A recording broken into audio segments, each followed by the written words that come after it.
Today, let's learn about one of the most interesting rules in the 2024 Player's Handbook, and that is Weapon Mastery. Covered on pages 214 and 215 of the new PHB, Weapon Mastery is a rule that allows martial characters to be able to utilize cool tricks depending on the type of weapon they're using. Now, each martial character is going to start with 2 or 3 weapon masteries, and they're going to have to select them based on the types of weapons that they want to use. There are 8 weapon masteries total, so what I'm going to do in this video is I'm going to go over each of the 8, tell you which weapons they apply to and what they do, and give you any tips for how you might want to utilize them in a build. Let's dive in. The first weapon mastery we're going to cover is Cleave. Now, in order to utilize Cleave, you have to be wielding a great axe or a halberd, meaning this is not going to be a good option for dexterity-based characters, or for characters that only have proficiency in simple weapons. When you have this mastery and you hit with one of those weapons, you're going to be able to make an additional free attack against another opponent within 5 feet of the target that you just hit. Now, you're not going to be able to add your ability score bonus to that damage, but this is still really great because it doesn't use a bonus action, so it stacks with other sources of extra attacks like Great Weapon Master, or if you have levels of Hunter Ranger and you've got the Horde Breaker feature. Next up, we have the weapon mastery Graze. In order to use Graze, you have to be wielding a glaive or a greatsword, meaning it has some of the same limitations as Cleave.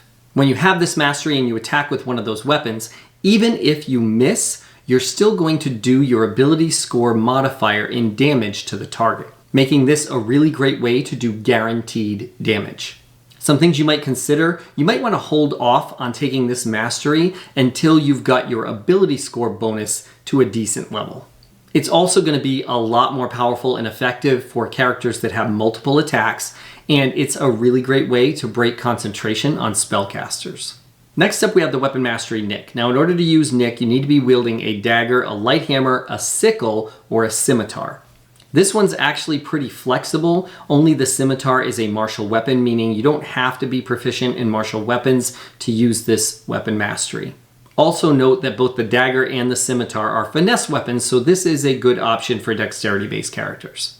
Now, in order to understand what Nick does, you have to understand the way they wrote the rules in the 2024 Player's Handbook for making an extra attack with a light weapon. Now, the intent is for these rules to just replace the rules surrounding attacking with 2 weapons. And they're basically saying that if you want to do that, you have to use light weapons, and when you attack with the offhand, it takes a bonus action, and you're not going to get to add your ability bonus modifier to the damage. Unfortunately, the way they wrote the rules in this edition is unnecessarily complicated and not totally clear, and they actually left room for you to be able to use attacking with a second light weapon with only one hand. Either way, what's important is to understand that under those rules, it takes a bonus action to make that second attack, unless you have the Nick weapon mastery and you're using one of the weapons I mentioned before. In which case, you can make that extra attack with another light weapon as a free attack. It's not going to cost you anything. Meaning, just like with Cleave, this is a great option for characters that want to rack up a lot of attacks. Next up, let's talk about push. Now, in order to use push, you need to be wielding a great club, a pike, a warhammer, or a heavy crossbow. This one also has options for both simple and martial weapon proficiencies, and for both strength-based attackers and dexterity-based attackers when you count in the heavy crossbow. When you have this weapon mastery and you hit with one of those weapons, you can push the opponent back 10 feet away from you. Now, it's important to note that the creature has to be large or smaller to be affected by push, but other than that, this is actually a really powerful weapon mastery for 2 reasons. First of all, there's no defense against it. There's no saving throw, and if you hit the target and they're larger or smaller, you can automatically push them back 10 feet. But the real broken thing about this one is that there's no limit on the number of times you can do it per round, meaning a high-level fighter with lots of attacks and using the feat crossbow expert could take a heavy crossbow and push an opponent back up to 80 feet in one turn. Now let's talk about sap. In order to use sap, you need to be using a mace, a spear, a flail, a longsword, a morning star, or a war pick. When you have this mastery and you hit a target with one of those weapons, you're going to give them disadvantage on their next attack that occurs before the beginning of your next turn. What this one's really good for is disengaging from combat without having to use the disengage action, because that disadvantage is going to apply to their next attack even if it's an attack of opportunity.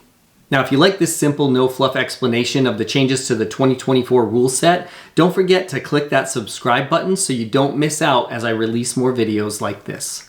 Now let's talk about slow. In order to use this one, you need to be wielding a club, a javelin, a light crossbow, a sling, a whip, a longbow, or a musket.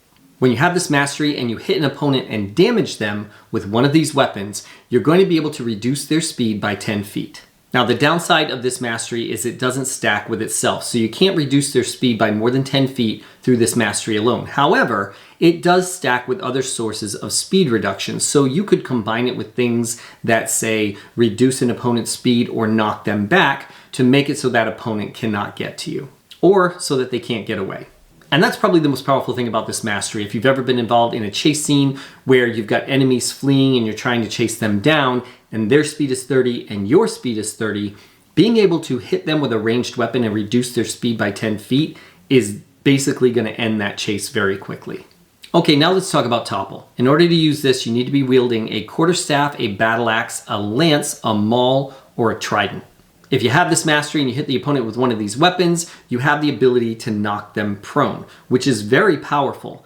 The only downside of this mastery is that it's the only one that actually gives the opponent a saving throw to resist the effect. The bad news is it's a constitution save, which a lot of enemies are good at. The good news is the DC is going to be set by whatever ability score you're using to attack, meaning you're going to be able to have a pretty good save DC on this one.